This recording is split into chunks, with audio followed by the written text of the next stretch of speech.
So in friction topic, next what we are going to derive?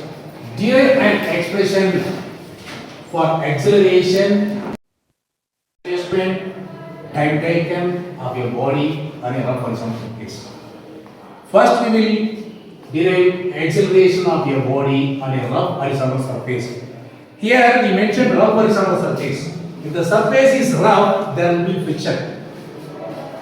So suppose if your body moves with some initial velocity u, after moving particular time, the body itself will come to rest because of the friction. It will come to rest means what does it mean? The final velocity becomes zero. Because of the rough surface, it moves with initial velocity u. After moving particular time, the block will come to rest.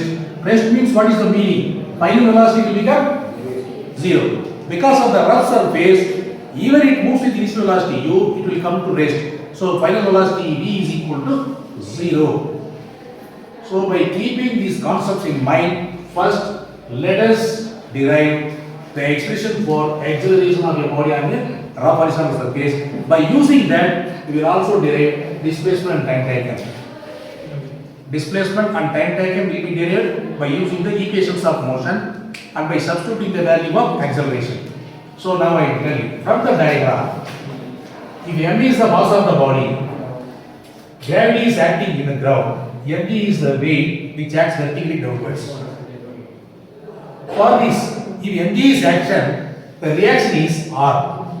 That is why we are calling it normal reaction. I already told you in previous videos. Here, R is the normal reaction which acts opposite the mg. So you know R is balanced by mg. R is balanced by mg. You know from the definition of coefficient of friction mu is defined as the ratio of force of friction to normal reaction. That means mu is equal to F by R. Here the body is moving.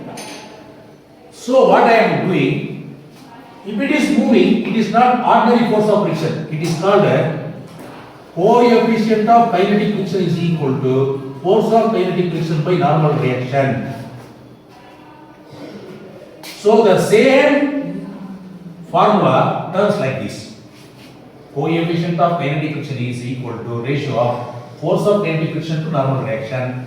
Suppose Fk you keep here, R is multiplied here. So Fk, force of kinetic friction is equal to mu k into R. So equation number you can give equation 1. Or you give equation 1. Here you give equation 2. So from equation 1, here R is equal to mg. You substitute the value of R is equal to mg.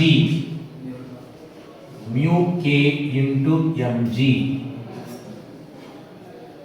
Mu k into mg. So force of kinetic friction is equal to mu k into mg. Now I want acceleration. Normally you know Newton's second law, F is equal to ma. From F is equal to ma, you know A is equal to F by m. Here F means force of kinetic friction by m. Here instead of acceleration, what I am writing, retardation of the body. For retardation also the symbol is same. Sir, why you are writing retardation of the body? We need acceleration. Why we are writing retardation of the body? Because when the body moves with initial velocity u, because of the rough horizontal surface, because of the friction, it comes to rest. That means when time goes on increasing, the velocity goes on decreasing, it is called retardation. If time goes on increasing, velocity also increasing, it is called acceleration. So if it moves with initial velocity u, it decreases and finally comes to rest. That is why we are calling, it is called retardation. So retardation of the body A is equal to F by m, and that means Fk by m. Fk you know mu k into mg by m. So m cancelled. So retardation of the body mu k into g. But I want acceleration. So what does it mean? Acceleration of the body. Only the sign changes. It is positive mu k into g. Acceleration means it is negative, minus mu k into g. So acceleration A is equal to minus mu k into g. This is the final expression. By using the value A is equal to minus mu k into g, we can also derive displacement and time taken. How we can derive displacement? By using third equation of motion, v square is equal to u square plus 2as. Otherwise, it may also be written as v square minus u square is equal to 2as. By using this, we can derive displacement because s is there. How we can derive? U is equal to u only, v is equal to 0, a is equal to just now we found it, s equal to s. So by substituting these parameters in the above equation, what happens? 0 square minus u square is equal to 2 into minus mu k into g into s. 0 square 0 minus u square is equal to minus 2 mu k into g into s. So both the sides minus symbols are there. So it gets cancelled. So it becomes plus. So I want s only. You keep s this side. Other things comes this side. What happens? S equal to u square by 2 mu k into g. So this is the expression for displacement of a body on a horizontal surface.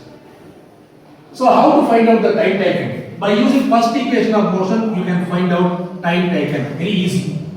The same parameters. V is equal to 0 only. Same parameters. U is equal to u only. A is equal to this value. T is equal to t only. Nothing. It is only added. So if you substitute 0 is equal to u, a minus a means mu k into g into t. So what happens? U minus mu k into g into t. So it comes this side. This term comes this side. Mu k into g into t is equal to u. T is equal to u by mu k into g. Mu k into g. So this is the time taken. This is the time taken. T is equal to u by mu k into g. This is the expression for time taken of a body at a horizontal surface. Now we have derived acceleration. Before we find acceleration, we got retardation of the body. Since it is acceleration, we change the symbol minus. Acceleration and retardation are opposite. That's all. Best example for acceleration and retardation is if the train is nearing to the railway station, it is called retardation because when it is 1 kilometer far away from the railway station, they apply the brake. So the velocity goes on decreasing. When it comes to the station, it comes to rest. It is example for retardation. When it leaves the railway station, it is example for acceleration because the time goes on increasing, the velocity also goes on increasing. It is example for acceleration. So when the train reaches the station, it is a best example for retardation. When it leaves the station, it is the best example for acceleration. So here it is mu kg into g, here it is minus mu k into g. So only the symbol differs. So we have derived acceleration, and also by using third equation we have derived displacement, and by using first equation we have time taken. So we have derived 3 parts of this expression here. Thank you.